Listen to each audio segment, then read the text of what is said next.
June 15th of 2013, he actually stole beer from a Walmart. Like, this is a wealthy as fuck kid with all his parents' credit cards and stuff, but he wants to show off with his friends, so there's video of them stealing multiple cases of beer from Walmart. And Ethan was like, I'll drive you. Knocks into all of the people that were standing there. People go flying. The crime scene was spread out for like hundreds of feet, feet, yeah. Hey guys, welcome back to my channel and welcome back to Talk Tuesday.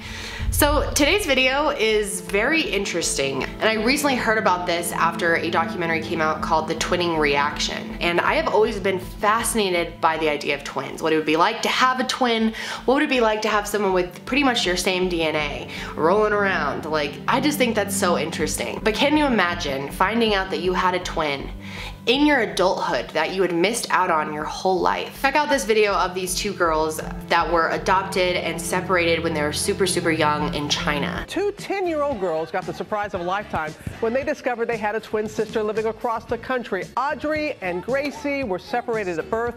Now they are about to meet in person for the first time. Amazing. What do you, okay, you ready? I'm gonna back away.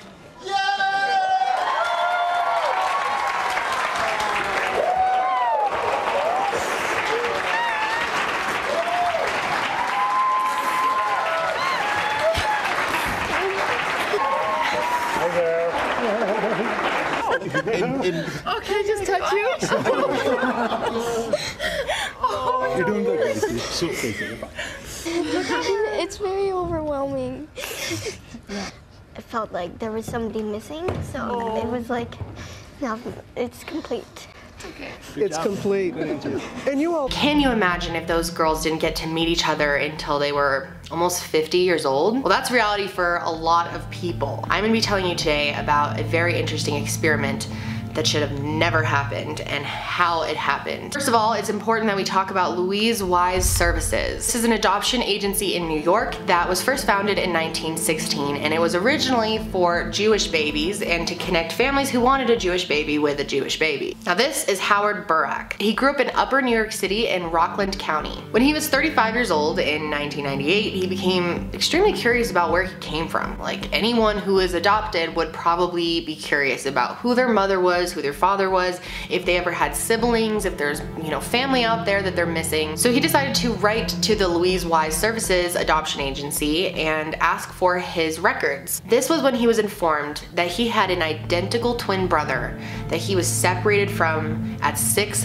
months old. But that is all they were able to tell him. They would not be able to give him any information about his twin unless his twin also calls and asks for this information, and it's mutual, but chances are the other twin had no idea that he was a twin either. So Howard spent the next 2 years of his life without any information about who his twin was, desperately trying to find clues and answers and just looking at people, seeing if people around look like him. He said it was extremely haunting and frustrating, feeling like this person could be out there, where could they be, what kind of situation they could be in, are they even alive? As Howard was growing up, he expressed feelings of loneliness, depression, feeling like something was missing. He said he always just had this feeling like you never really had it, but something was gone.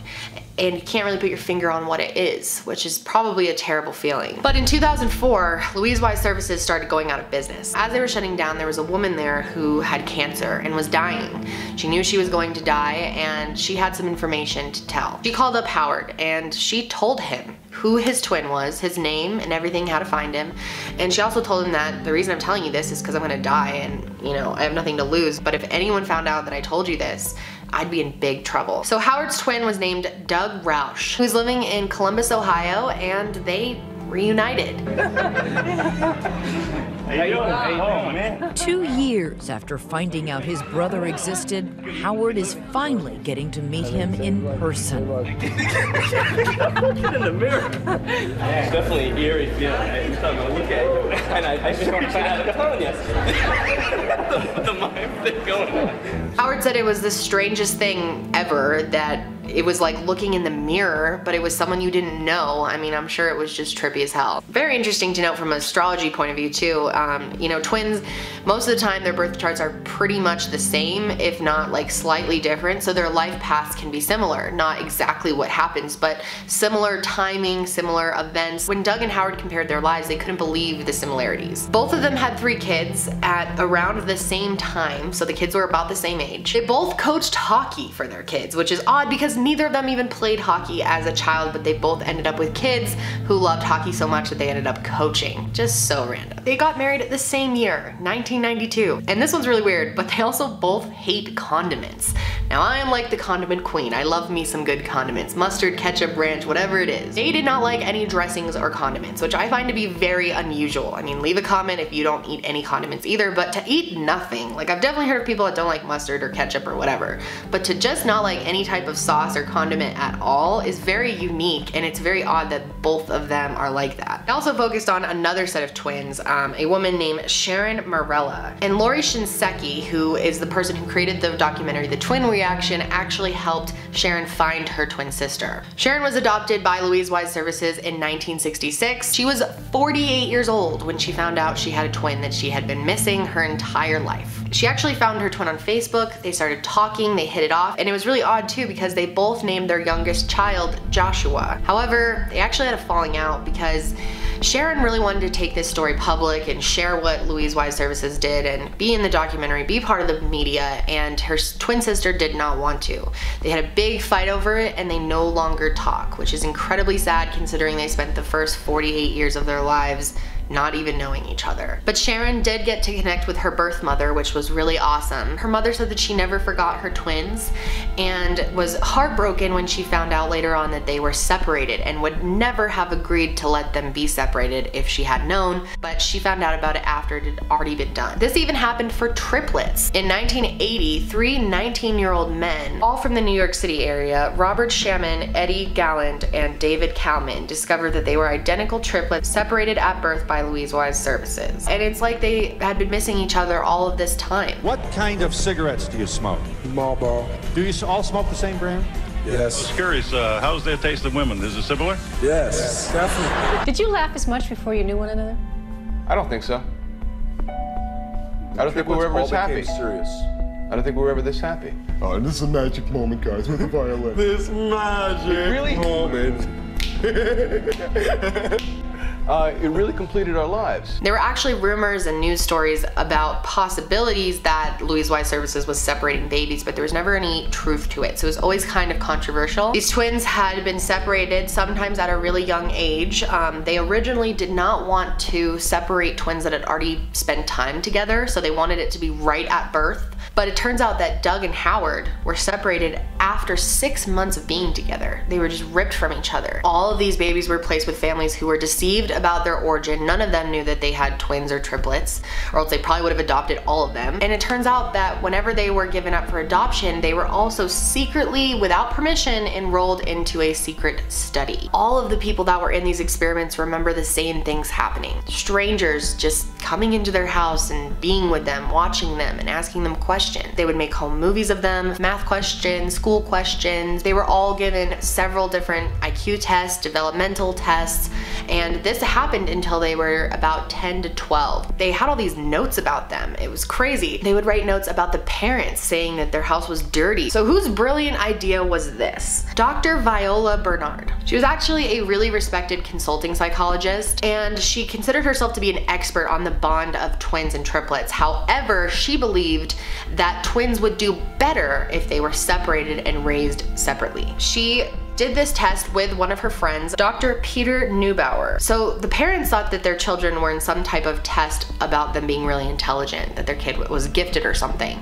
And they had no idea the real reason that they were doing these tests or what they were looking for or looking at. So basically they did this experiment in order to test the age-old debate, nurture versus nature. And if you're not sure about that, I mean, you may have probably learned it in school or something, but nature versus nurture is how much does our personality in our life, how much of that is predetermined determined when we're born, and how much of it is how we are raised. How much does our environment impact us? And the doctors purposely placed the twins with families from different economical backgrounds because they wanted to see the stress and the effect of stress, financial stress, on one of these kids, and like what it would do to them, how it would change based on their financial status. Dr. Bernard and Dr. Neubauer both passed away, and they never acknowledged the damage that they had done to these families and to these sets of multiples. And you must be saying, how is this legal? How can they be in an experiment without their knowledge? Well, it actually was not a law until 1974 that you'd have to tell someone if you were experimenting on them, or they'd have to have consent to be part of the experiment, which just seems like duh, but apparently this was completely legal to do, so no one was ever held accountable. And what sucks the most about this whole thing is that they never published their study, so it was a giant waste of time. Not only that, but they did a great job of burying and hiding this study so that the participants wouldn't be able to see their information. The documents are now controlled by the Jewish Board of Family and Children's Services, and they are sealed until 2066, which is very convenient. They did it that way because they knew that none of the participants would be alive after that year. So basically screwing them out of ever getting to read documents and papers on them, stuff that's about them. In 2011, Doug and Howard both wrote in to the board asking for the documents, and they actually got a response that they were never even part of this study, so they couldn't get access to anything, which is bullshit. They were part of the study. They had to find proof that they were part of the study, which is, you know, really hard to do when the study took place years and years and years ago. It wasn't until 2013 where they were able to get a couple of the documents. And what's really sad is they documented the mental toll that separating these boys had on them. It says that following the adoption, both boys showed a decline in motor dexterity. Both also began rocking after adoption, and one of them showed head banging, and that continued until his 2nd birthday.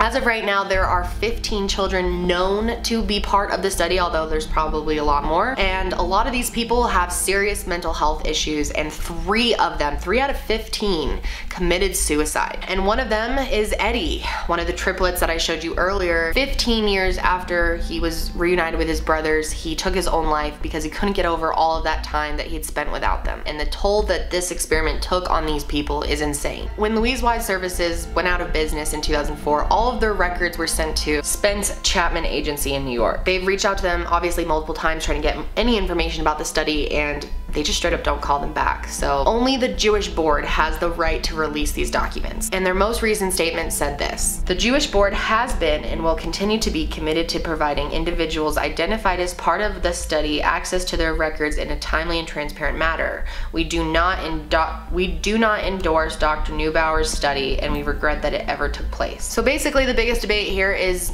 who does this information really belong to? As of right now, it's the states and does not belong to the people who participated in the study. And even though this was legal back then, there's still a lot of debate over whether or not this should have been done or ever have been allowed to be done. Definitely want to know your guys' thoughts on this. If you are a twin or a triplet and you understand that bond, I'd love to hear your experience in the comments, and if any of you have been reunited with a sibling or know someone who has, tell me about it, because this is just, it's so crazy to me, and I honestly cannot imagine what that would feel like. But yes, that's it for me today, guys. If you like stories like this and you want to see some more just interesting experiments or stories kind of different than I normally do, then definitely give this video a thumbs up. But that's it for me today, guys. I hope you're having a great day, and I will see you next time.